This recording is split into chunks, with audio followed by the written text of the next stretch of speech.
The dance clip is one of the most popular on this list, with it being present in a lot of popular obby games such as JTO and the Impossible obby. And it's very popular in difficulty chart obbies, where you'll find a dance clip in almost every game you play. The dance clip is a glitch that involves doing the /E dance 2 emote, then turning your camera and simply clipping through the wall. The reason this works is because when the character is doing the emote, it teleports slightly to the side. So if you rotate your camera at the exact moment it teleports, you can clip to the other side. The thickest wall that can be clipped through using this glitch is a 0.9 stud wall, so just keep that in mind when trying to get through 15 stud walls on your next obby.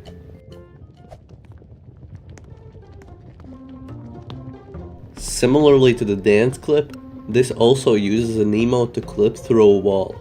And as you might have already guessed, it's the laugh emote.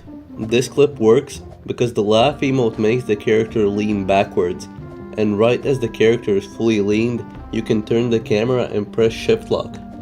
The laugh clip is not as consistent as the dance clip though, because it's common for the torso of the character to get stuck between the wall that's being clipped through. This can result in a drop and fail, or you could just get stuck and you would have to reset your character to get out. With the laugh clip, you can clip through a 1 stud wall unlike the dance clip. This could be really useful in a lot of situations, but keep in mind that it is harder.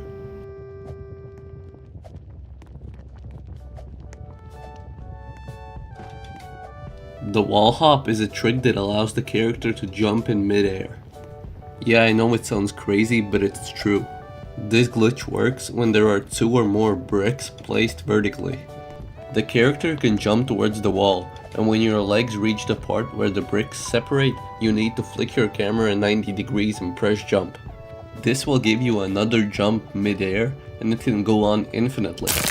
As I mentioned in one of my previous videos, this is a popular trick for run saves in the tower game JTO, as shown in this video. Speaking of JTO, the wall hop has its specific part in the infamous tower called Citadel Void. This part of the obby takes extreme concentration and precision to be able to complete. While on the topic of wall hops, I can also mention wall walks, which are simply wall hops, just a lot harder because you can't jump. When performing a wall walk, there's usually a wall placed right above you, so you can get height from the wall hop.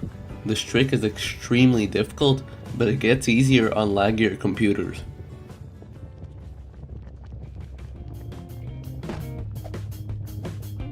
The truss flick and ladder flick are really similar, yet quite different at the same time. So I'll just explain the difference between them.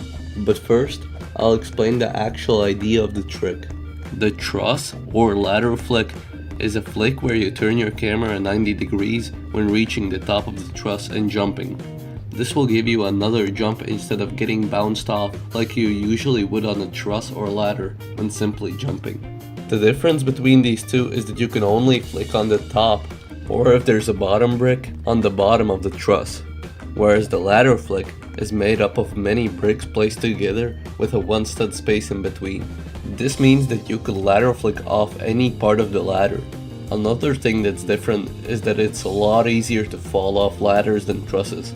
Ladders are just a lot more jankier and aren't intended like trusses.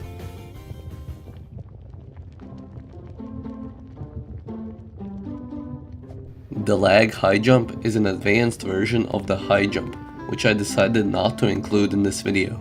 But you can play some obbies with it in the obby community Discord server linked in the description. This high jump launches the character even higher in the air.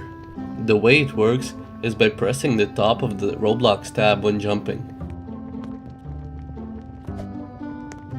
By pressing the top of the Roblox tab, Roblox completely freezes as long as you're still clicking it. For some reason, this can make it so the character gets launched a lot higher than it should be able to go. This glitch is hated by a lot of obby builders simply because of how OP it is. It's even possible to do when ladder and truss flicking. And a lot of JTO towers can be easily abused with this glitch, resulting in nerfed soul-crushing completions.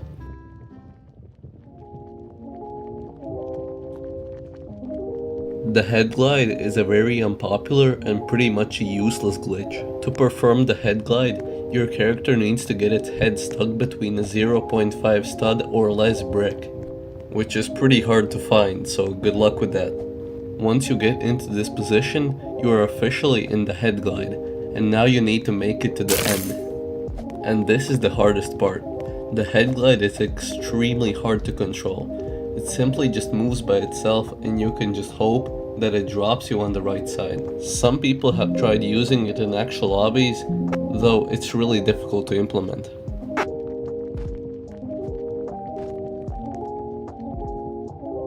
The ledge grab is probably the most used trick on this list. It's used to perform jumps where there's a brick above your head, meaning you can't jump far enough.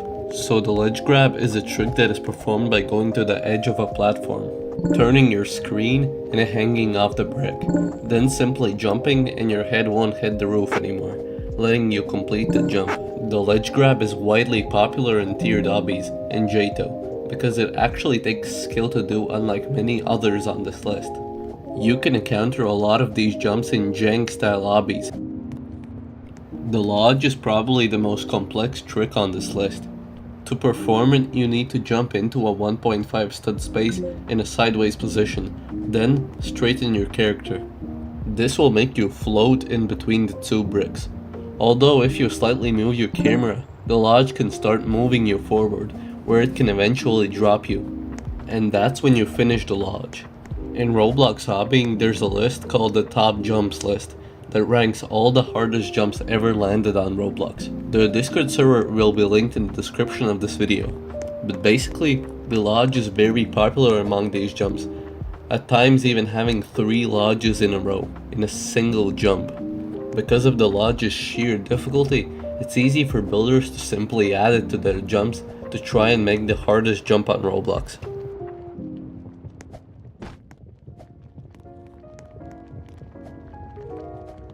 The fling is a glitch that flings the character. Simple as that. There are 2 main ways to perform a fling. First, being the regular fling, where you bump your head near the edge of a head hitter brick. After getting close to the edge, you will eventually get flung away. And the other, an easier one, being the wedge fling, where if there's a brick with a wedge placed on top of it, you can go near the low side and start jumping. This will fling your character just like the first method did. You probably won't find much flings in Roblox hobbies, but you might come across some when playing a tech hobby of some sort.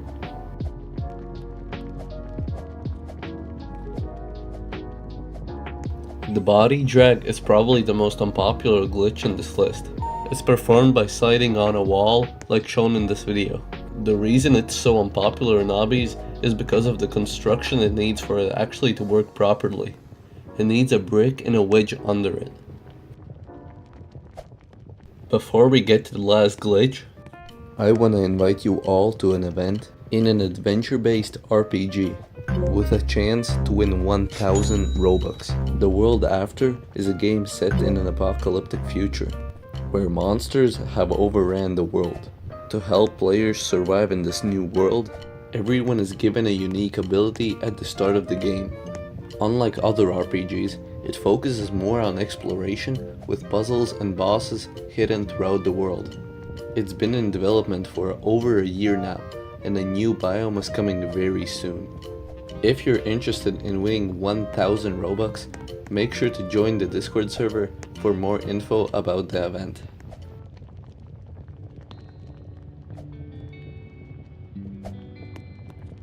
And finally, the freeze bounce is very similar to the lag high jump, but with the height being buffed by a lot. The freeze jump is only possible when falling from a high surface. When the character starts nearing the ground, you need to press the top of the Roblox tab for it to freeze. Then let it go and you will get a huge jump boost. You will also never see this in any tiered obby, although it could be possible in some towers. The freeze bounce is mostly seen in difficulty chart obbies when running out of jump ideas. Comment which was your favorite obby glitch and why. Don't forget to subscribe and join the Discord for future video updates.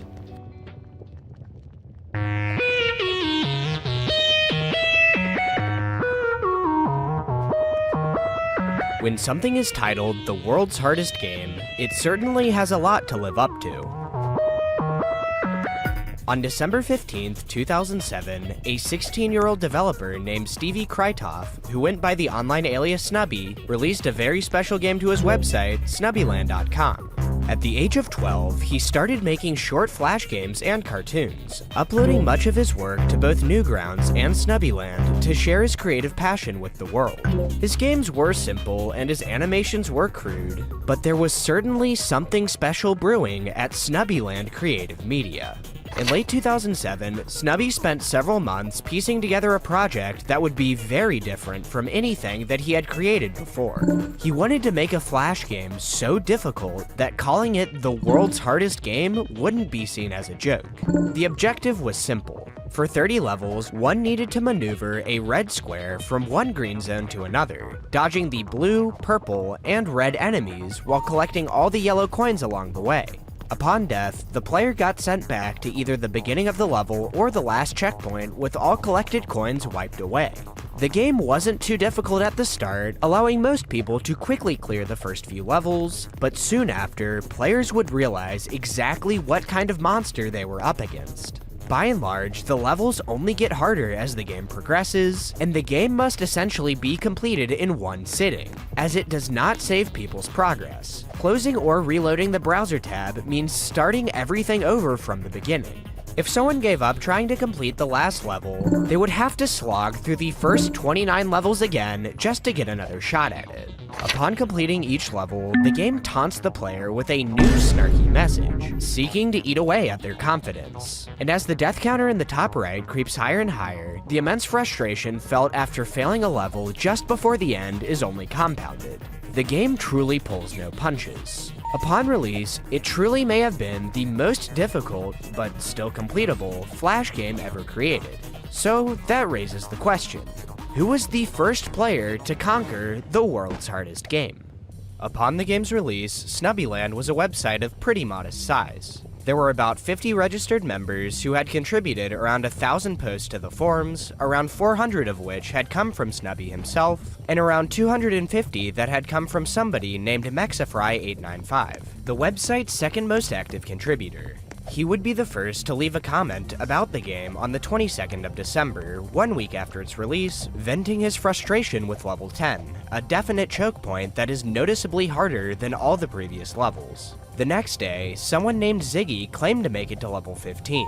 Mexifry gave more updates about his progress, and after struggling with level 22, Snubby jumped in to lend a hand. Just time it right. Move between the boxes. You move at the exact same speed as the enemies, so just wait for the opening and go through. He got stuck on level 23 for 3 days, and after finally clearing it, he swiftly labeled level 24 as being impossible. It appeared as though the rest of the game was going to be a complete slog, but by comparison, it ended up being pretty smooth sailing. On December 28th, with a final attempt session that lasted about 4 hours and recorded 689 deaths, Mexifry895 became the first victor of the world's hardest game. However, the leaderboard showed that the developer was still quite a bit ahead when it came to skill. Mexifry urged Snubby to post the game on Newgrounds so it could get more attention. The game was a clear hit with the few people that had the opportunity to try it out, and it certainly had the potential to become a smashing success. By March of 2008, the game had around 10 different victors, and somebody named Terrence had managed to complete the game in just 15 deaths, 4 less than Snubby's best. An obvious question began to loom. Was it possible for someone to conquer this titan without dying a single time? On March 21st, the game was published to its sponsoring website, ArmorGames.com, where it was finally accessible to a broader audience. In just 3 days, the game reached 60,000 plays, and it quickly began spreading to other prominent websites like Newgrounds and Addicting Games. By the end of the year, that play count was over 3 million. The game's easy to pick up, but tough as nails nature, was able to swiftly hook countless players who wanted to see how difficult the world's hardest game truly was. However, what happens when you mix a game that 99.9% of players give up trying to beat with a platform that makes it trivially easy to access all of the game's assets and source code?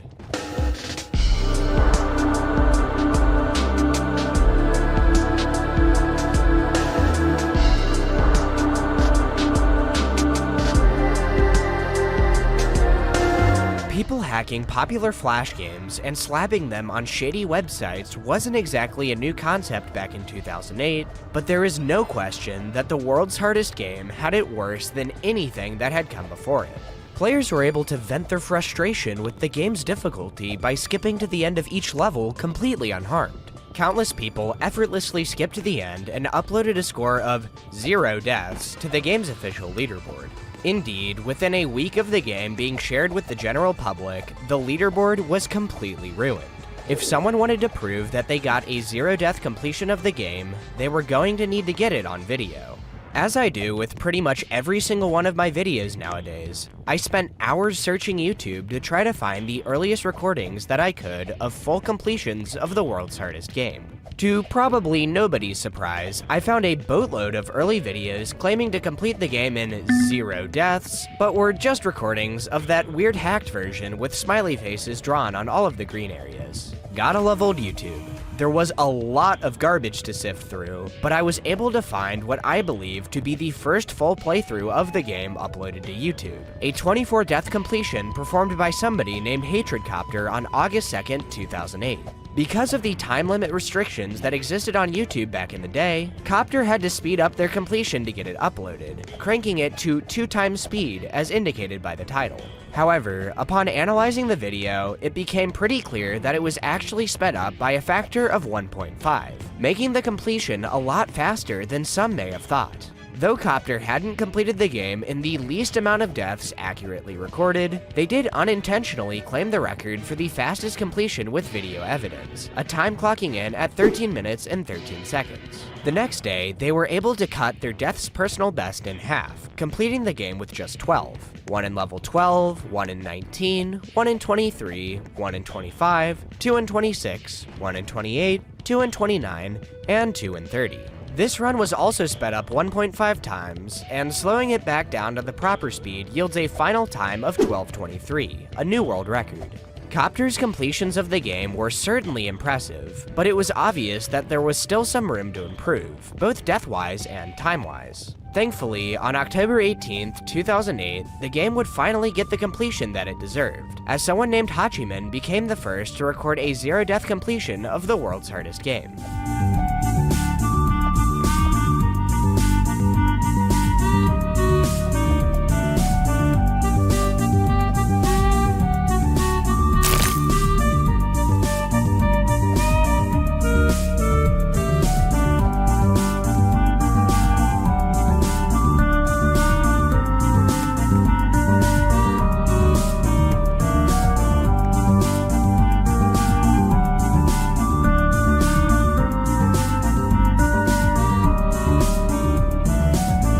Surpassing millions of other players, Hachiman had become the master of the world's hardest game, completing the game with 0 deaths, 10 months after its release.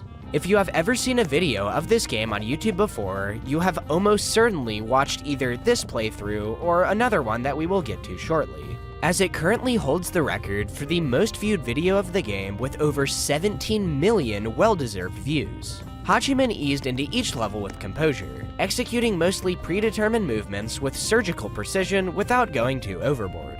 Time was somewhat of the essence, but speed was not the ultimate goal. Keeping that death counter unchanged was all that Hachiman needed to do to qualify the playthrough as perfection. If someone wanted to prove that they were the new champion of the world's hardest game, simply completing the game with 0 deaths was no longer going to cut it.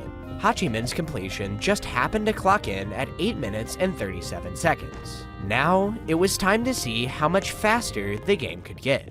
In July of 2008, Snubby released the next installment in the World's Hardest Game series, featuring 50 total levels, some new mechanics, a heightened level of difficulty, and music that was composed by none other than the first installment's first victor, Mexafry895.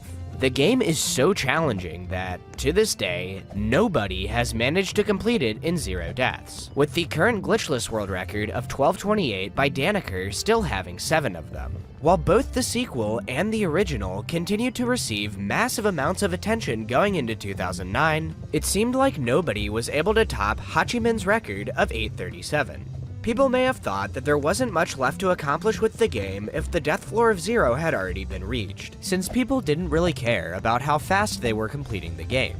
However, on September 28, 2009, someone named Shiroma would prove everyone wrong, as he uploaded a zero-death completion of the game that clocked in 2 seconds faster than Hachiman's record, 8:35. Shiroma just started as an average World's Hardest Game player, initially giving up trying to complete the game after struggling immensely. However, he was eventually able to complete the game in 450 deaths, whereafter he started beating it over and over again to see how much better he could get at it. Each level got easier and easier, and eventually, he was able to piece together his own zero-death completion. With no built-in goal left to accomplish, he decided to try speedrunning the game. He found the video of Hachiman's zero-death completion and used it as a reference for how he could more efficiently complete the game. After some practice and attempts, he was eventually able to produce the 8:35 as his first run. Expectedly, it was very similar to Hachiman's 8:37. And though they took somewhat different approaches in a lot of the levels, the overall theme of taking extra time to increase the odds of success was readily apparent. The best example of this is probably the long wait at the start of level 23 to get a more favorable cycle on the spinner. By including a timer with the video and labeling the completion as a speedrun in the title, it was clear that Shiroma wanted to fully prioritize how fast he could complete the world's hardest game. He had gotten another zero-death completion and the world record, but he was certainly not yet done with the game. For 2 months, Shiroma sought to improve his approach to each and every level until it was as fast as it could possibly be. Practicing the later levels was arduous, as there was no way for him to navigate to a specific level. If he wanted to get another stab at something, he had to go back to the main menu and play through every single level that came before it. But he didn't let that deter him. He wanted the next world record to be a huge step up, not just another 1 to 2 second improvement. Finally, on November 30th, 2009, he had pieced together the completion that he was looking for. Starting around level 9, the gameplay was noticeably better. Instead of waiting before each rapidly moving obstacle, Shiroma nearly bulldozed through the entire level without slowing down. In level 12, he skipped an entire cycle at the start, eventually equating to a level completion that was nearly twice as fast. At the start of level 14, there was absolutely no waiting. Shiroma just dug right in. In level 17, he saved about 5 seconds by skipping a cycle at the end. And in level 23, he didn't wait for an easier cycle. Shiroma cut the completion time for yet another level in half. The strategy for the end of level 24 was much improved. The inaccuracies in level 26 were cleaned up, level 27 had a much faster approach, the lines taken in level 28 were far more optimal, level 29 was played with absolutely no fear, and level 30 was optimal as always. The final time, 6:41. Shiroma had improved his record by nearly 2 whole minutes. With this run, Shiroma proved that there was nobody else who was even close to his skill level with the game. He cut through each level like butter, performing movements that probably looked impossible to anyone viewing back in 2009.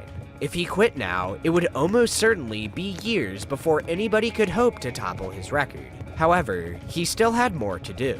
On December 11th, 2009, Shiroma claimed the next record in his conquest to completely dominate the world's hardest game. Looking at the run, there was not a single facet that could be pointed out as being suboptimal. The new path taken in level 24 was just ridiculous, and all of the strategies used in his 641 had seemingly been executed to perfection.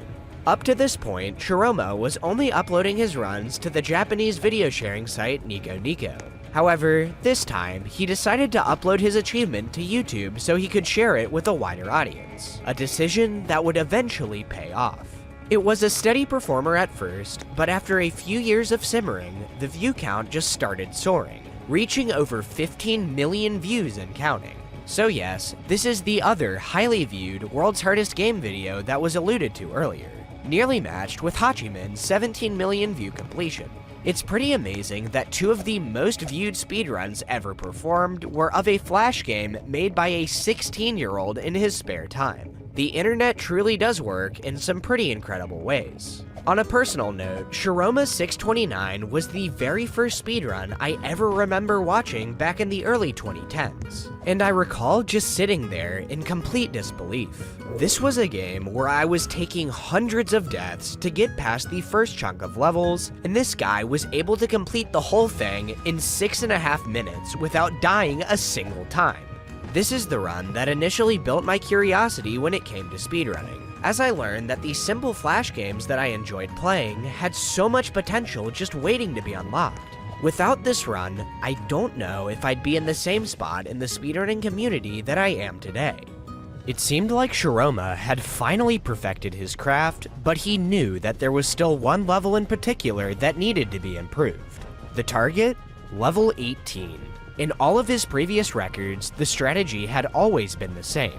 Clear 3 rows of coins going to the right, clear 1 row going back to the left, and clear the remaining 3 moving right again towards the goal. Even if all of the rows were able to be cleared in 2 trips across the level instead of 3, a final movement to the right would still be required to reach the goal, meaning that the strat couldn't be done any more optimally. However, on January 11th, 2010, he got to show off a brand new method that effectively cut the number of trips down to 1.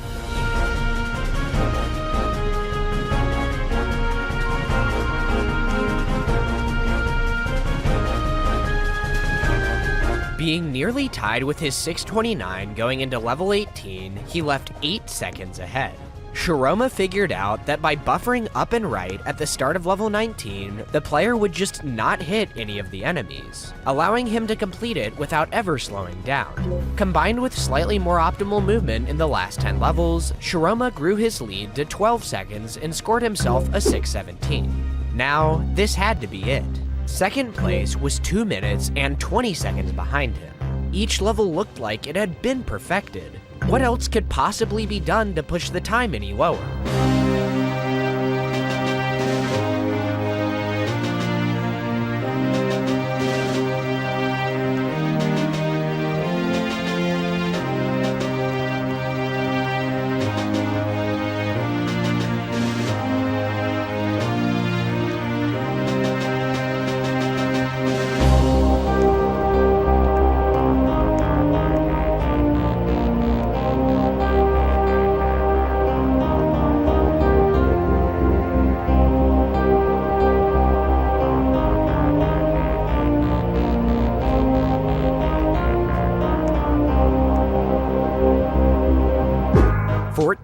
More seconds erased. Shiroma had somehow figured out yet another assortment of new strategies all on his own, each one being some sort of cycle skip. In level 3, instead of waiting after collecting the coin as intended, Shiroma was able to barely maneuver back to the goal in the same cycle, barely dodging the enemies on both the way in and on the way out. In level 17, he figured out that it was barely possible to move ahead of the enemy by buffering down and right at the start of the level, which doesn't equate to any time save because of how the cycles work out later in the level, but does make for a pretty funny swag strat. In level 25, he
completely cut out all of the waiting by buffering down at the start and barely squeezing through the spinner a cycle early. Finally, in 27, he figured out that it was possible to reach the goal from the top corner with the bar still in front of it, skipping having to wait for it to move back up. With tighter execution in some of the other levels, Shiroma set a new record of 6:03 on March 31st, 2010. This was finally the run he had been looking for. 2 minutes and 34 seconds ahead of second place, he finally decided to take a rest atop his throne. He had completely dismantled the world's hardest game almost entirely on his own, pushing the game to heights that were inconceivable for many back in 2010. Back then, it seemed obvious that this record was going to stand for a long while. But would it truly be able to stand the test of time?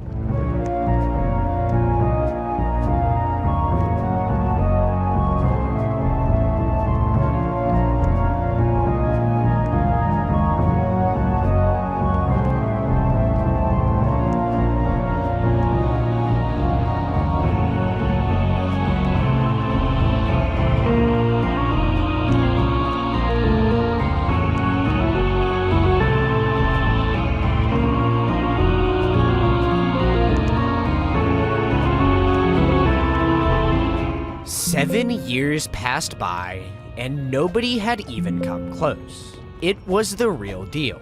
Shiroma's record was truly almost a decade ahead of its time.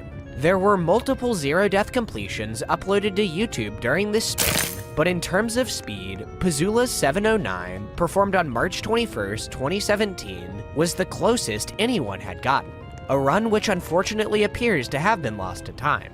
However, thanks to this passage of time, Pazula had access to the Cool Math version of the game, released in 2013, which had a built-in level selector, allowing him to practice the game much more efficiently than Shiroma ever could. For 2 weeks, Pazula poured in attempts, inching closer to the record. By the 15th of April, he had a 6:10, just 7 seconds away. He got onto a run that started off a bit slower than Shiroma, but after implementing a more optimal route in level 8, he was able to pull a bit ahead. Pazula saved a bit more time after implementing a new death-defying strategy in the middle of level 10. The lead expanded further after he cut straight towards the goal after collecting the last coin in level 16 instead of moving around the enemy. In level 18, Pazula used a slightly different path that was a bit easier but about the same speed. He took a cleaner path through level 24 and had a 4-second lead going into level 26, putting him on pace for the first sub-6 in the game's history. And then the lead was wiped away. Pazula exited the level a second behind. However, he had one final trick up his sleeve. Going through the middle of level 27 was certainly a lot more difficult, but it could cut out a lot of waiting and unnecessary movement up to the coin. Pazula executed the new route almost flawlessly and pulled 2.5 seconds ahead of Shiroma. He matched Shiroma's death-defying movement in level 28 and took a more optimal path in 29, which grew the lead back to 4 seconds. Pazula, once again, had the potential to break what was almost certainly the game's final minute barrier. All he had to do was hug the wall to the finish. Staring death in the face, he decided not to risk it and moved around the enemy, claiming a new record of 6 minutes flat. After 2,572 days, Shiroma's record had finally been beaten. Unfortunately, for Pazula, a deathless run and a sub-6 were going to have to wait. After taking a short break, Pazula went back to doing attempts with some new strategies under his belt. He got onto a run that had a strong first 5 levels, but lost around 2 seconds in level 6 from a quick death. However, he pulled right back to even after implementing a new approach in level 7. But hold on, how was he able to just phase through the enemies while moving around at the bottom of the level? If you've ever played this game before, you may know about a weird glitch in level 7 where you can seemingly stay invincible if you just stay at the same Y level that the game starts you out at. If you move up or down even a little bit, the enemies can hit you once again. You still have to collect the coins, meaning that you can't just cheese the entire level by holding down the right button, but it is still a pretty fun thing to mess around with. the position Pazula gets to by tapping up once from the bottom of the level just so happens to be another one of these seemingly random invincibility zones. So here's the flaw with the game's collision detection that allows this to happen. The player has 5 hit detection points arranged in a cross pattern, one in the middle of each edge and one in the center, while the coin collision is determined with a simple bounding box check. For the game to count an interaction with an enemy as a hit, the enemy must overlap one of these 5 test points. This means that the player can move quite a bit inside an enemy from the corner without taking a hit, while going in from the edge spells instant doom, facets that were likely intended by the developer. However, this system starts to break down because of flaws that exist in Flash Player itself. As it turns out, for a hit to be registered, an enemy must essentially overlap the same one of these 5 points for 2 frames in a row, a phenomenon that is very similar to how Spike Glitch in Red Ball works. In Flash Player, point-to-pixel checks are judged based on whatever the previously rendered frame was. Let's say we are in a scenario where an enemy moves into the player's right contact point. The game first checks if the point is within the bounding box of the enemy, as this check is orders of magnitude faster than performing a full point-to-pixel check on every single frame regardless of how far apart the player and enemy are. Since the point is inside the bounding box, the game goes ahead and performs the full point-to-pixel check with the enemy. However, because the previously rendered frame still looks like this, the check fails, as no pixels from the rendered enemy are overlapping the point. On the next frame, the enemy moves off of the player's right contact point. The game first performs the bounding box check, but it expectedly fails.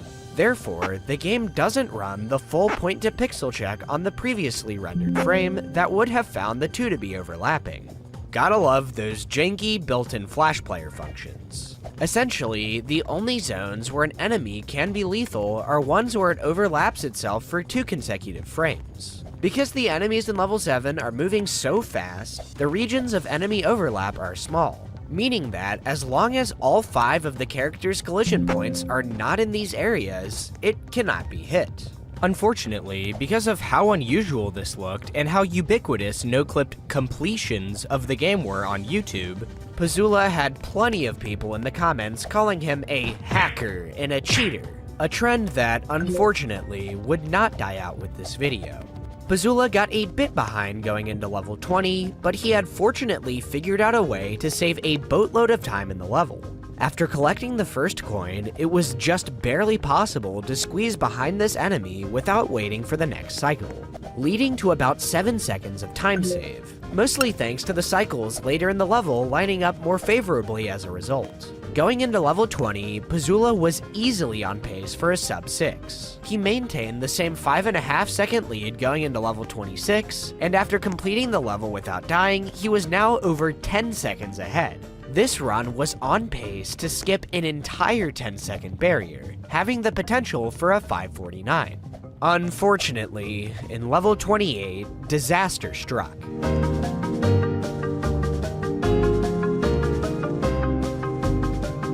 One death right at the start, and 1 death in the middle of the second section. That lead shrunk to just 4.4 seconds. Thankfully, the rest of the run was smooth sailing, and Pazula slipped under the last enemy in level 30 to claim a new record of 5 minutes and 55 seconds, the first sub 6 in the game's history. Pazula decided to take yet another break after attaining this milestone, but that didn't mean the game as a whole was cooling off. Competition on the leaderboard was stronger than ever, as Pazula had inspired runners like HS Blue to push their times lower and lower. Finally, on February 28, 2018, Pazula came back with a 546, with almost all of the time save coming from him cleaning up all 3 of his deaths. Indeed, Pazula had finally managed to complete his first ever deathless run of the game. Like had been the case with Sharoma's 603, there was once again a run in first place that was nearly perfect for all of the strategies known at the time, with him only lacking the enemy weave in level 10 that he had pulled off in his 6 flat. This one had the potential to stand for quite a while. However, third place runner HS Blue would soon discover something that could blow the game wide open once again. On March 7th, HS Blue uploaded a new PB of 615 that had a pretty strange anomaly in level 17. He was able to partially clip into this wall while moving down towards the exit. So how on earth does that work? Essentially, the game uses the same edge points to check for collisions with walls that it does to check for collisions with enemies. Expectedly, this means that it's possible to clip slightly into the corner of each wall, since none of the collision points are being hit. If the player moves into a position that puts one of the collision points out of bounds, the game will move the player at 3 pixels per frame, the game's normal speed cap for movement, in the opposite direction until it is back in bounds. However, if the player starts holding the direction key opposite this force, they will be able to stay inside the wall, as the two opposing 3 pixel per frame velocities will cancel out. This is exactly what happened in HS Blue's run.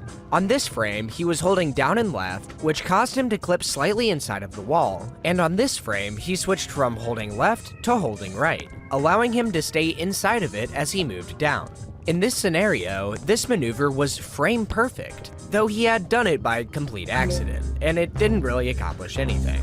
However, the implications of this unusual mechanic soon became obvious.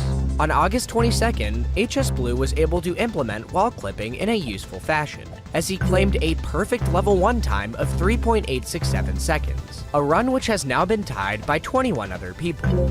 In the run, HS Blue first clips into this corner by holding down and right, frame perfectly releases the down button to stay inside the wall, and then frame perfectly hits the up button to keep the player inside the wall while moving to the right. On this frame, the player moves 3 pixels to the right as usual, but now also moves up 3 pixels, as the top collision point is no longer being activated. The game then detects that the player's left collision point is touching a wall, so it moves the player 3 pixels towards the right to force it out. Because of wall clipping, HS Blue moves 3 pixels up and 6 pixels to the right in a single frame, double the game's intended speed cap, which in this instance saves a single frame from 2 frame perfect inputs. Alright, so wall clipping wasn't exactly a revolutionary new strategy yet, but with enough time to simmer, there was hope that someone would actually figure out how to save some decent time with it. However, while people were still searching for more applications for this new technique, Pazula decided to come back and completely shock the community. August 28th, 2018. Pazula streams world record attempts of the world's hardest game to a large audience of 0 viewers. His splits show that his current PB is a 5:31, 15 seconds faster than his leaderboard world record. Though he never decided to upload the run, he is laser focused on his mission of completing the game in less than 5 minutes and 30 seconds. He is playing a version of the game that he has modified to include an in-game timer for each level and the whole run. With built-in timing, resetting, and level navigation functionality, this mod has been instrumental in helping him discover and practice the multitude of new strategies that he is seeking to implement. In level 3, he uses a position-based setup to save a single frame. In level 5, he does more moving and less waiting, as he allows one of the enemies to clip him on the corner. He hits a much faster cycle while collecting the last coin in level 7. And in level 10, he hits all 3 possible weaves. He sneaks under this enemy elevator in level 12 to save a bit of waiting. He bulldozes through level 13 without stopping a single time. He takes a significantly faster route in level 16 that involves a death-defying third coin grab to save a hefty chunk of time. He collects all of the coins in the first 2/3 of level 18 without stopping a single time, swiftly passing through the enemies as they move up and down. He cuts through these enemies in level 22 without stopping and completes level 24 without letting go of the right key until the very end, utilizing a new route that he discovered. He goes to the right first in level 26, which makes the cycles line up better for the rest of the level. The best possible time is 5:28. All he needs to do is complete the last 4 levels without dying, just like he has done countless times before.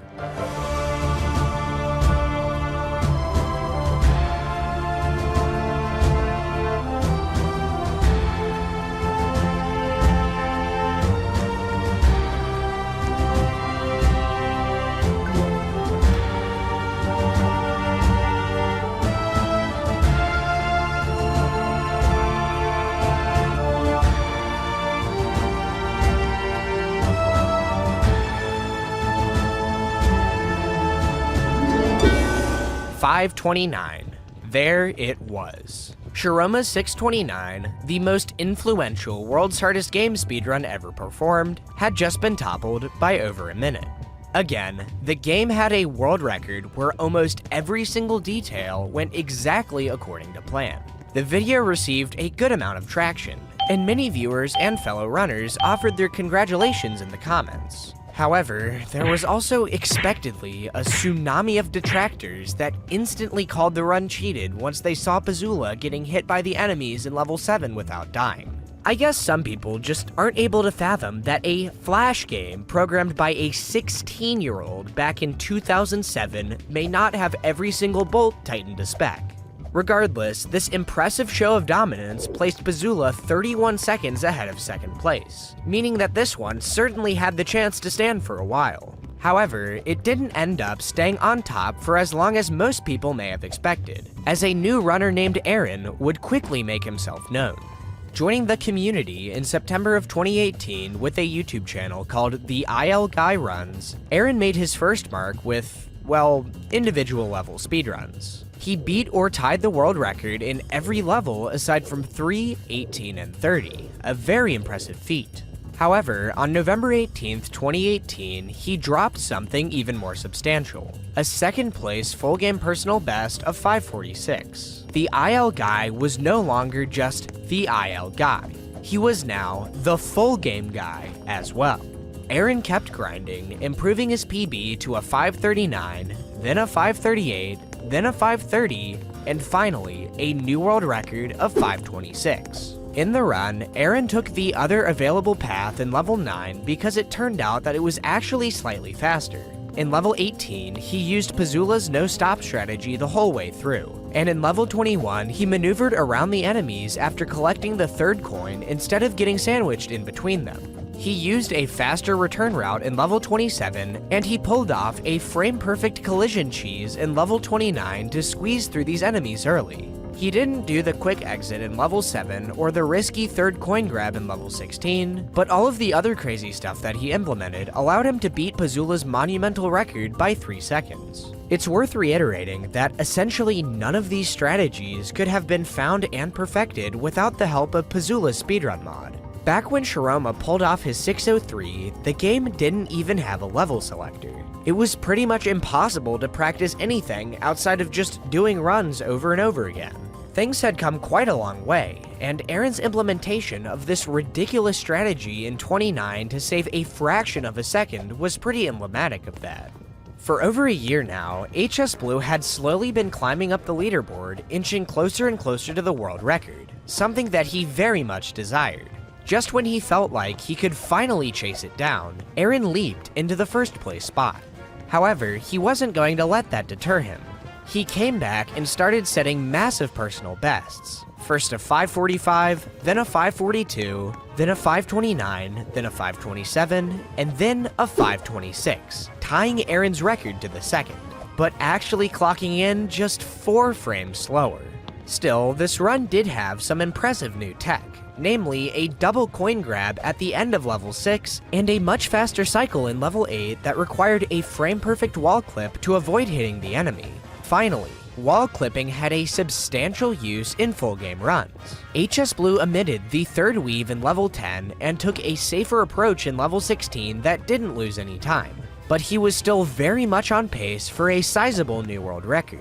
Unfortunately, disaster struck in level 18, and he had to revert to Pazula's old method of completing the level, which lost him about 3 seconds. Regardless, he pressed on. No matter how long it took him, he was going to keep playing until he got the record outright. Unfortunately for him, that very same day, Aaron moved the goalposts once again. Aaron uploaded a video that began with him resetting at the start of level 1. Yes, he was actually going for the double frame perfect IL wall boost to save a single frame, something which he thankfully hit on the next attempt. He didn't go for the wall clip in level 8 because he couldn't find the right window size to get it to work. Oh, I guess I forgot to mention that every wall clip in the game is dependent on the game's window size. Thanks Flash, but he did manage to get a corner cut in level 10 to save a cycle. also hitting all 3 of the weaves. In level 12, he got past the final enemy obstacle a cycle early, but in level 30, he sadly missed collecting this coin on his first go, and he got to the end too late to be able to slide under the last enemy. It was as if the ghost of Pazula's 6 flat had come to haunt him. Aaron lost around a second, ending with a 524 instead of a 523. However, since he still improved the record and wasn't on the verge of a milestone, this mistake probably didn't matter that much. HS Blue's attempt counter continued to rack up. There was no time better than the present for him to go for the world record. Aaron would likely continue to push his times further and further, making HS Blue's goal more and more difficult to attain with each improvement. For 4 years, he had been playing the world's hardest game, hoping that one day he could have the record to himself. All he needed to do was match his 526 without messing up level 18, and the title would be his. On May 31st, 2019, he got onto a run that started as planned. He hit the wall clip in 8, but didn't go for the clip or weave in level 10. He didn't do the fast ending for level 12 because there was simply no need. He was still easily on pace without it. He messed up the last coin grab in level 16, but it didn't end up costing him very much. He approached level 18, the same level that had essentially killed his world record chances during his 526. But this time,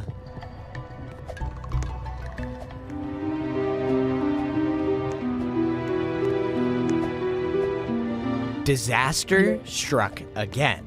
He didn't lose a full 3 seconds this time, but his world record prospects had still been flushed down the drain.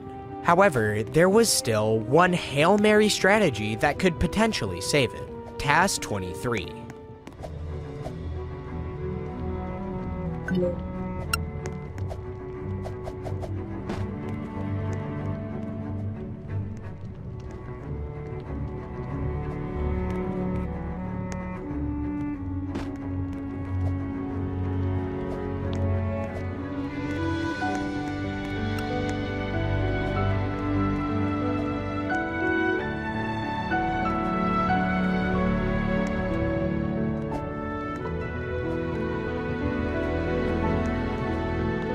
Did it.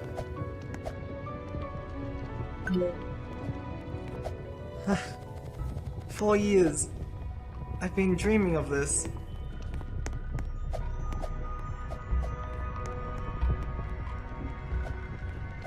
Miraculously, he had done it. It's hard to overstate how much this run meant to HS Blue. He had put so much time and energy towards this grind. He had dreamed about having this record for years, and now he had it. The first sentence of the run description puts it best. If you put your heart and mind to it, you can do anything. Funnily enough, without Aaron's mistake in level 30 of his 524, essentially the last mistake that one can possibly make in a World's Hardest Game speedrun, HS Blue wouldn't have become the undisputed full second champion of the game with this run. Whether he would have later claimed the record outright or not, I guess we'll never know, but it is funny to look back and see how perfectly the stars aligned for this moment. Indeed, HS Blue seemed to have achieved his end goal with the game, but Aaron certainly had not. Aaron knew that there was still plenty of things he could do to push the record to a new 10-second barrier, 5-1x. His 524 didn't have the quick exit in level 7, wall clip in 8, task 23, and some other individual level strategies that could potentially be implemented. And, of course, there was that pesky mistake in level 30 that had cost him an entire second. The whole summer passed without anything new, but finally, he managed to piece together something pretty incredible. Levels 1 through 7 started out perfect, but he still couldn't go for the wall clip in 8 because he still couldn't find the right window size to make it work. So what was going on? At this point, pretty much every single World's Hardest Game runner was using the official standalone Adobe Flash Player for their runs, as it was way more convenient, allowed for better performance, and allowed the game to be played at any window size, including full screen. However, Aaron's platform of choice was Internet Explorer. For whatever reason, a web browser that had been discontinued and replaced by Microsoft because of how bad it was, actually ran the game better on his dusty old computer. Aaron's interesting platform of choice made it far more difficult for him to find a window size where 8 wall clip and the other strategies he was going for all worked, so he just decided not to bother with it. Despite this unfortunate handicap, Aaron knew that he could still shatter the game's next 10-second barrier. He pressed on, nailing the wall clip and weaves in level 10. He essentially stayed perfect going into level 23, where he went for the task strat first implemented by HS Blue.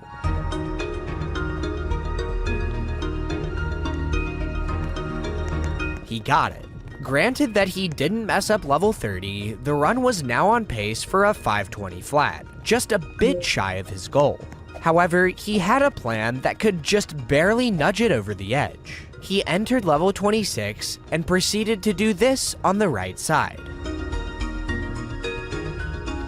Another death-defying weave. He was now on pace to break into a new 10-second barrier. All he had to do was clutch the ending.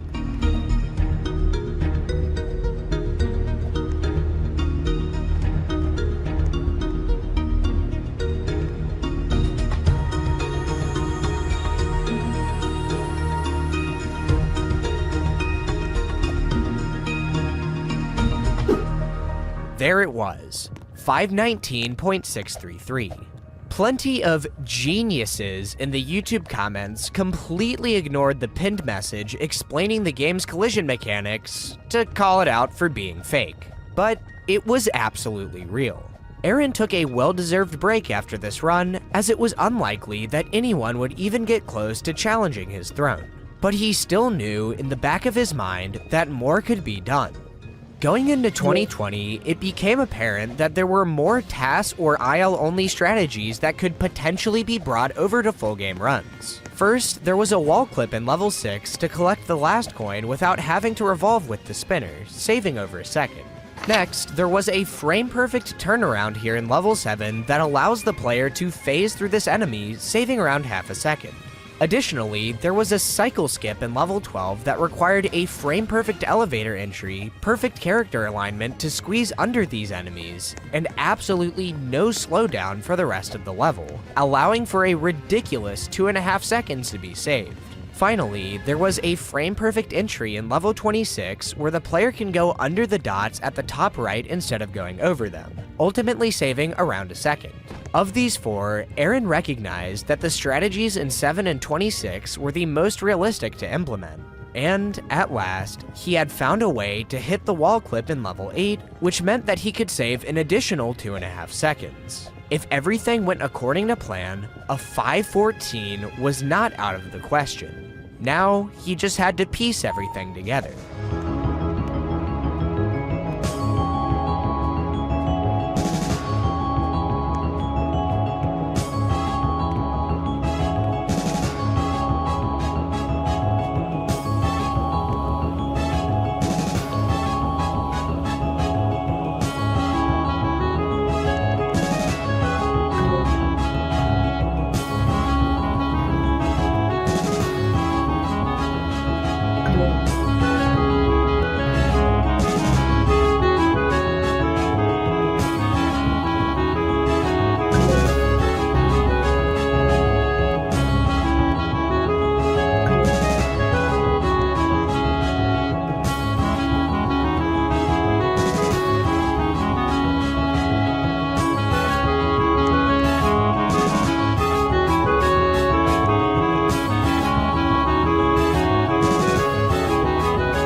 What a run.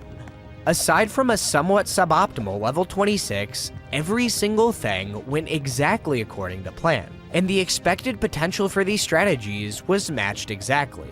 This run is, absolutely, one of the greatest Flash game speedruns ever performed. The time and dedication that Aaron has put towards perfecting his craft is truly inspiring, and there is very little chance of this record being beaten anytime soon. He stands in first by over 9 seconds, as HS Blue still sits in a distant second with his 523. As you may have guessed, this run, a true cornerstone of Flash game speedrunning, was performed on Internet Explorer. You really can't make this stuff up. Aaron may come back again, but as it stands, he is the undisputed champion of the world's hardest game. However, it doesn't mean that it's bound to stay that way forever.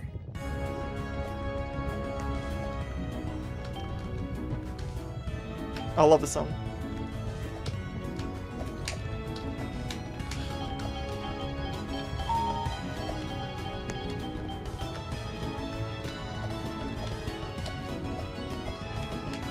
No! Oh! In December of 2007, a high school student released a game that completely changed the internet. The game challenged players to not just overcome it, but to truly conquer it by achieving a completion with the fewest number of deaths possible. After a player finally managed to achieve a perfect score of 0 deaths, many shifted their attention towards a new challenge, seeing how fast they could complete the game. When Aaron set his current world record of 5:14, many believed that the human limit for the game was around a 5:12, as the Task 12 cycle was deemed to be too difficult to implement into runs. However, with Aaron recently building much greater consistency with the strategy and practice, many now believe that a sub 5:10 could potentially be attained one day. The most recent full game task is a 457.467 authored by Steve-O, which pulls off ridiculous wall clip and hitbox abuse strategies in almost every single level. Published back in April of 2019, this is the video that truly brought the game into the era of frame-perfect optimization, making Steve-O responsible for almost all of the strategies that are used in top-level World's Hardest Game speedruns today. Expectedly, this task is a bit outdated, with there being many levels where small improvements could be made, but it's still funny to see that humans have been able to match this task in 25 out of 30 of the levels, actually pulling ahead by a frame in 4 of those. The human sum of best currently sits at a 459.6, the majority of the difference coming from level 20, where the task saves a hefty 55 frames by hitting a cycle that is deemed humanly unviable. There are simply way too many frame-perfect inputs required, nearly triple digits, for a sub 5 to ever have a chance of being pulled off in a full game run. But man, it is pretty amazing to think about how far things could theoretically go. But looking back, it's crazy to see how far the world's hardest game has come in the past 15 years. Nowadays, it is the 3rd most played game of all time on both addicting games and armor games, having a combined 95 million plays on those 2 websites alone. After releasing the 2nd game in the series, Snubby spent 3 years making a game called Straight Bullyism, a highly ambitious RPG with tons of animated cutscenes that is hard to believe was made entirely by a single developer. Eventually, he came back to the World's Hardest Game series, releasing the World's Hardest Game 3 in January 2014 and the World's Hardest Game 4 in June 2016.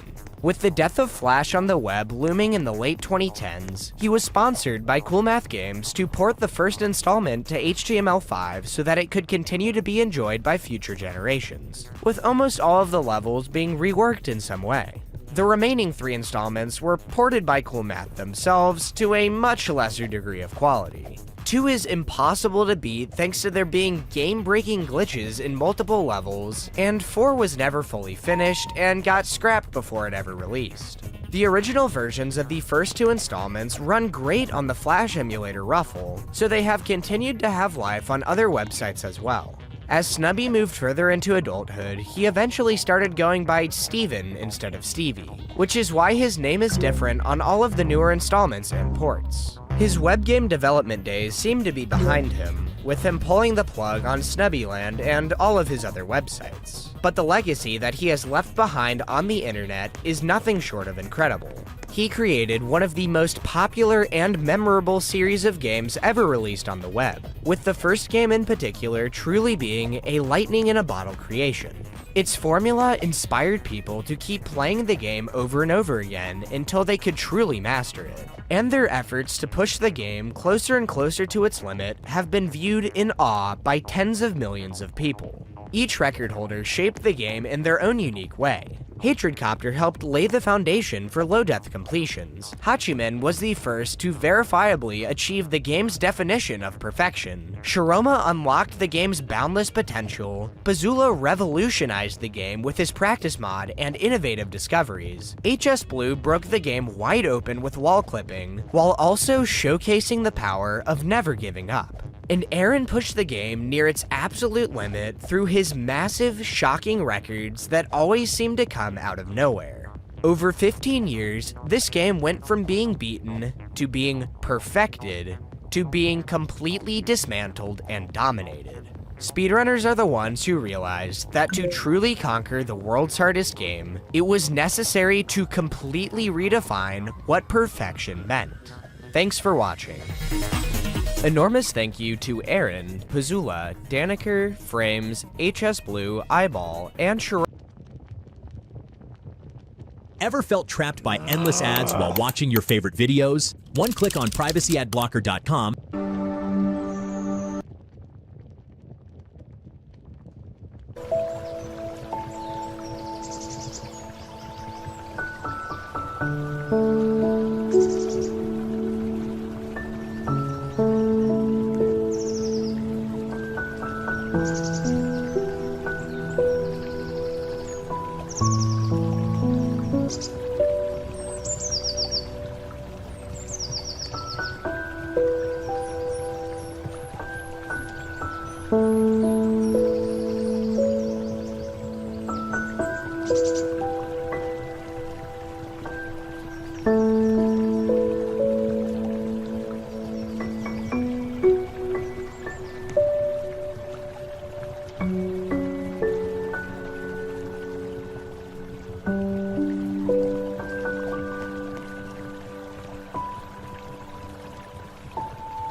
No matter what type of severe asthma you have, Aspire can help you have fewer asthma attacks and breathe better. Here we go.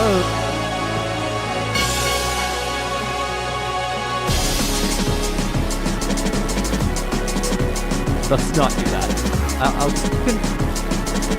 Oh my god. How powerful is that conveyor? Okay, someone's just walking, so it should be fine. Oh my god. I'm so close to failing. Oh my.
Is that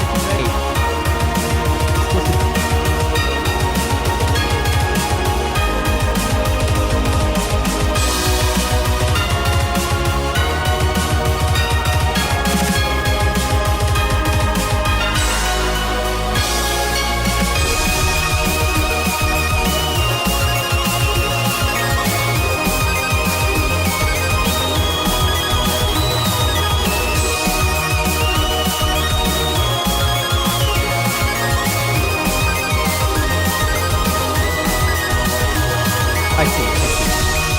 Okay. Forward.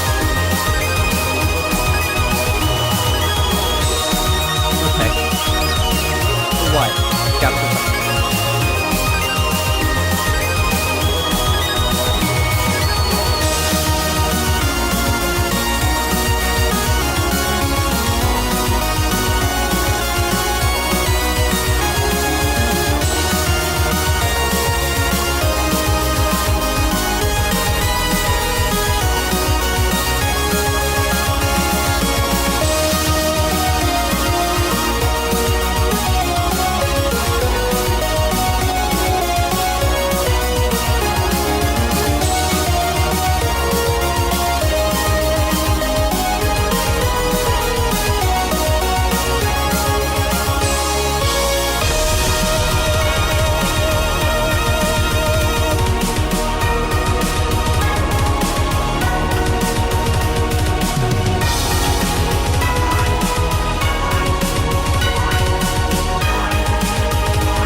Oh my god! I almost just ended my run.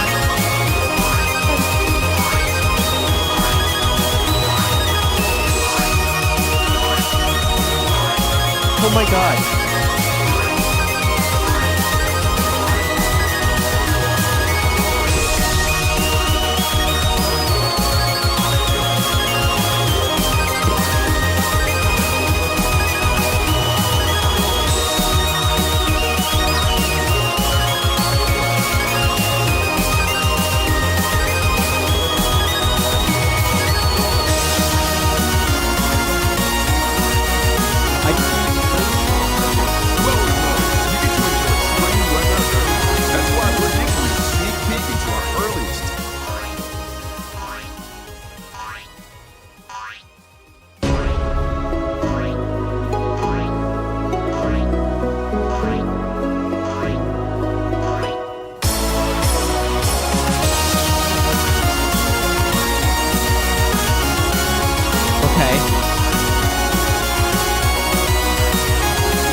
I gotta go on this side. Oh my god. I'm so nervous right now. Oh my god.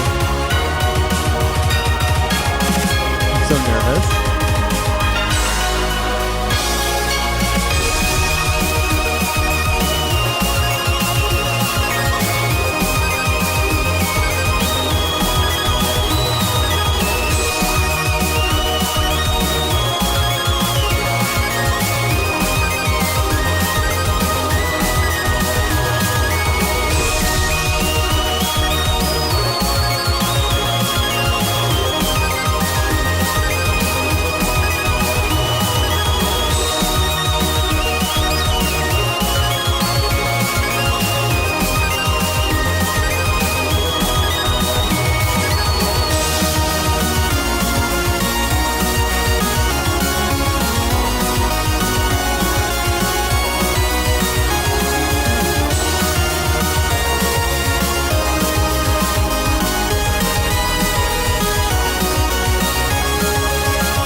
Okay. Is that wall solid? Got it.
Okay, can I?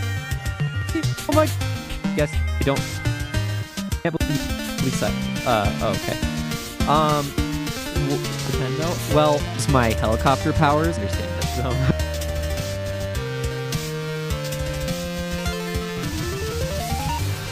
My hand. Sideways.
over here.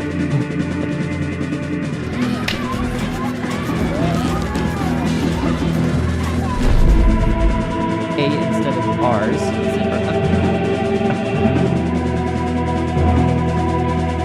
Of knock. I. Okay. Yes. Yes. Oh, these are conveyors, right? It doesn't start until right here. Oh my god.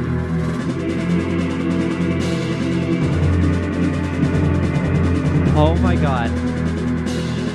Floor 10.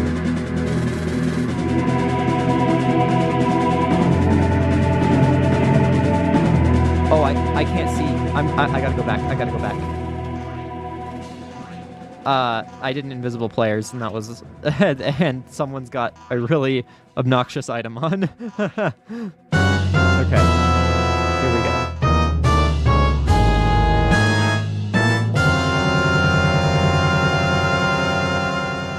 Oh, ow, ow.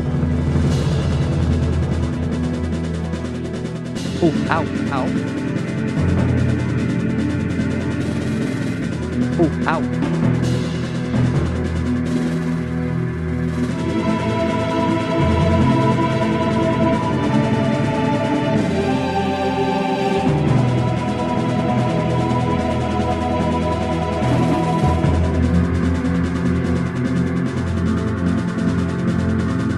Ow. Okay.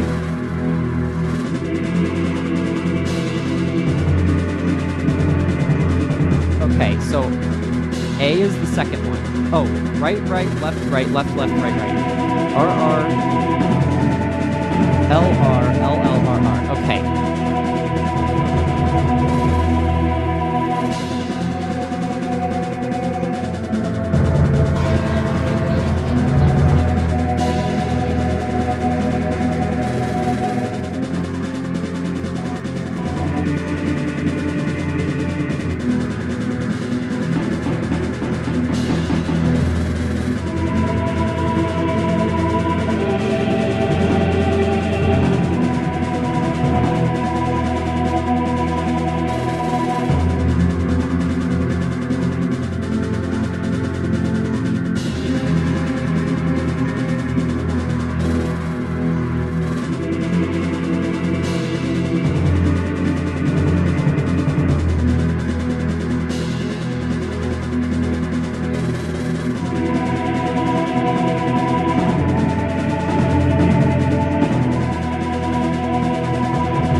request TDS 2021 or any modded copies. They are bad people.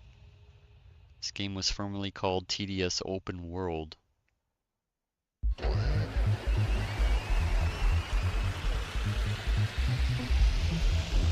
World TDS? That actually sounds interesting. Should we make a server? Can we play the island? What's that? The island.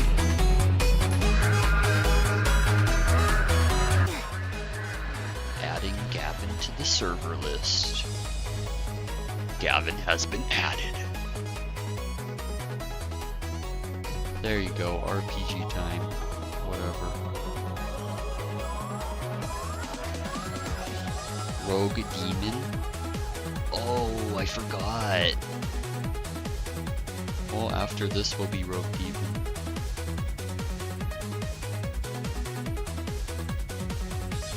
I forgot you were here. My bad. Race around the world? We haven't played that in a long time. Wait, what is this? Am I even playing? Like, I don't know what's going on. Who am I? Huh? Why is it? It doesn't even work on controller. It's weird. I can't move my dude with controller.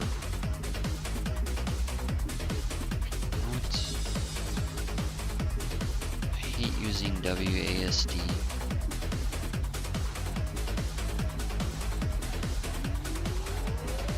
Why don't you add Gavin instead of adding him to servers? Why don't you ask him that? He won't add me.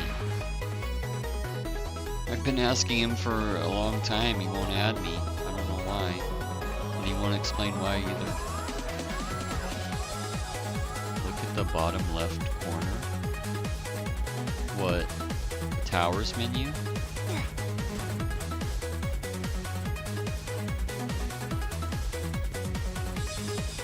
You asked about the island before Demon Rogue?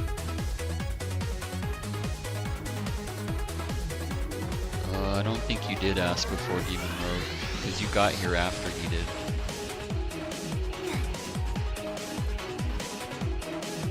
I know you said him too, but everyone says it sucks and they don't want to play it.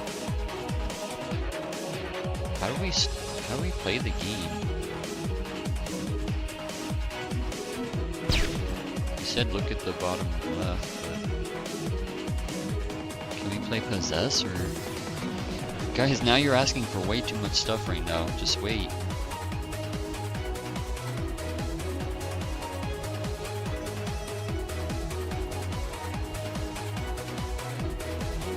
Lucas, you didn't say it because you weren't even here for Outlaster, and that was before that.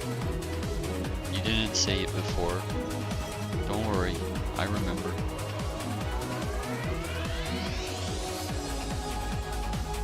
Am I supposed to pick a map, or what? What are we doing here? I don't understand the point of this game.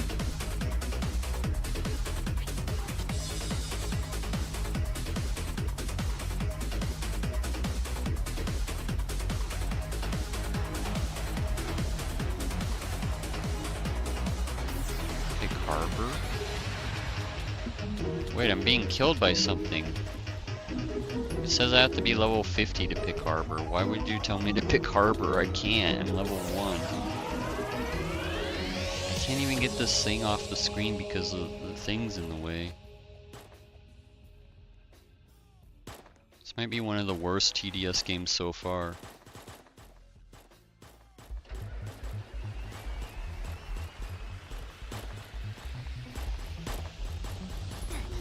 Come on, shoot him! Shoot him! Rebooting servers? You can't be serious, can you? We just got in here. And now it's rebooting?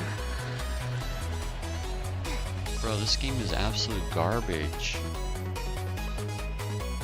This game is horrible. Why are we playing this?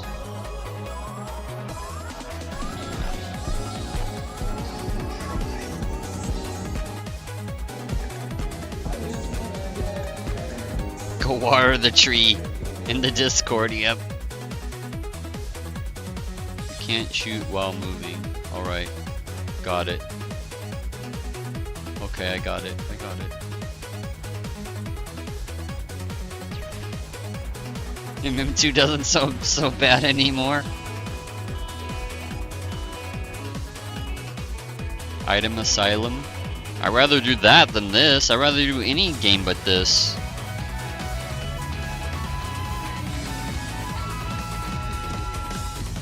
There you go. Welcome to the farmlands. Why am I always facing the wrong way? Ah! The camera angle is just atrocious. Like, I can't even do anything. All my fellas. All my fellas. Like, who designed it so, like, you go under here, you can't see anything? Like, who thought this was a good idea? There you go. I can't even control this game, so I already knew from the start I wouldn't like it. If I can't control it, I'm not gonna like it. There.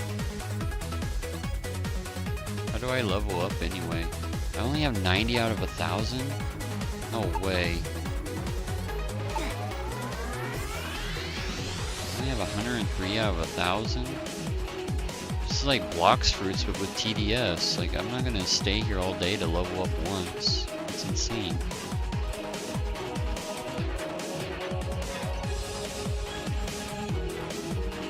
At least they can't go through this little, whatever this is right here. I'm just safe in here.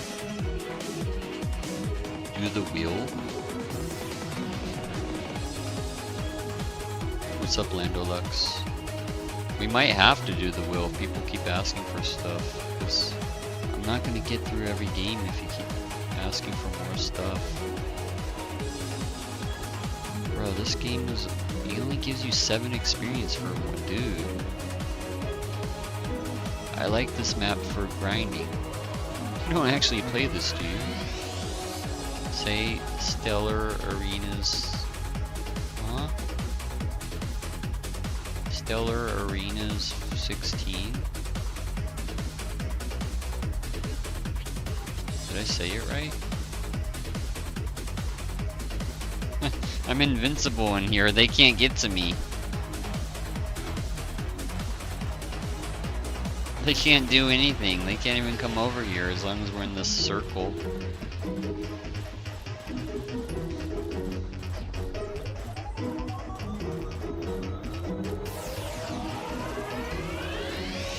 Man, it's just so much clicking. It's just non-stop clicking and clicking and clicking and clicking and clicking and clicking and clicking. It's just clicking. Now I know how a TDS unit feels like. This is more clicking than the actual TDS game. Join arena. Huh? Join arena?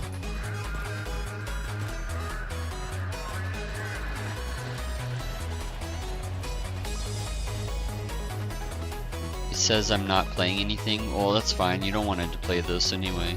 Don't join this, please. Don't join.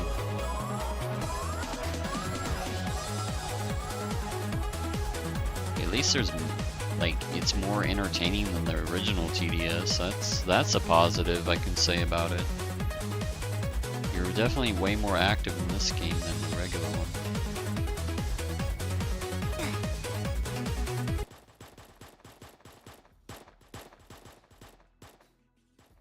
That means it's a 0.1 out of 10. It is mindless clicking, you're right. I'm already tired of clicking. I don't want to click anymore.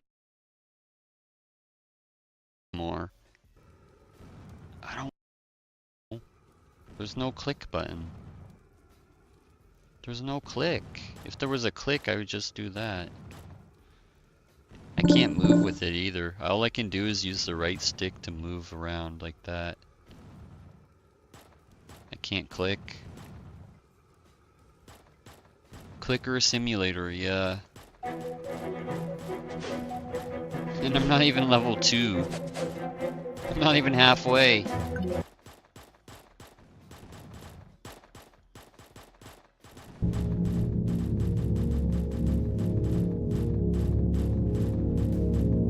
Finger workout. We're not doing MM2 right now. We're gonna play Rogue Demon. But later maybe? I don't know.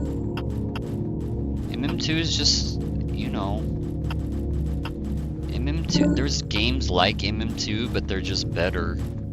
Like, MM2 is super dated now. There's so many games that are just like it, but just, they do it better than the actual game does. Like, Killy Lily. Killy Lily's a good one. I like that one a lot. Killer Marcus. That's another one. What else? Sniping Field. That's a pretty good one. Survive the Killer is so much better. Yeah, I agree.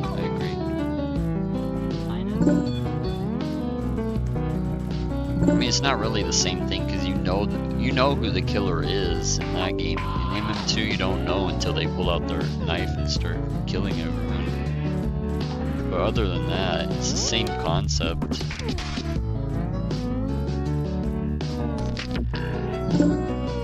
MM2 is kinda good.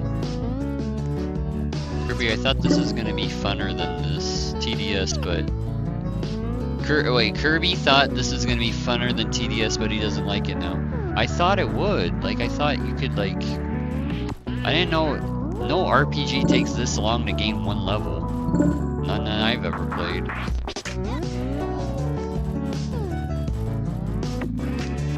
And they didn't even, like, do it.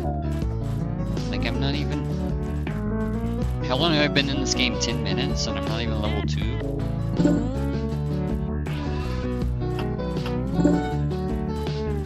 Pop. Just kill me, zombie. In my life. Yeah, kill me. Rogue Demon, yeah, we are. Let me gain 1 level and see what it does. Since I'm almost there now. Let me gain just 1 level. Should I buy Pyro? Yes. It's up to you, I guess. Do whatever you want. Run into the horde? Yeah, I want to after playing this. I'd rather be in a horde of zombies than play this game. That's how enjoyable it is. At least that would be exciting. Get Pyro, you don't have to click so much. Well, too late now. I'm already at level 2.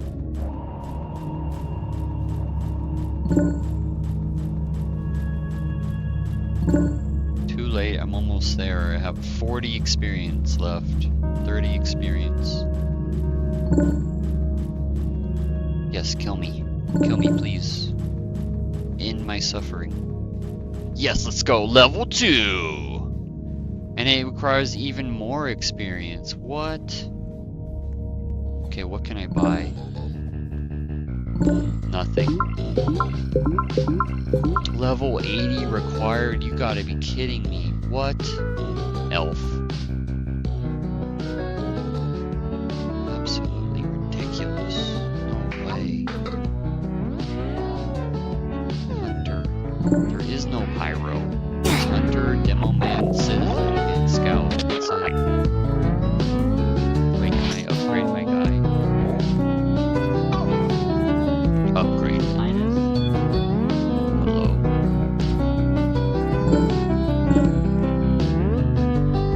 How do you check your money? Oh, I don't have enough for an upgrade. I only have 260 out of 800? Bro, no way.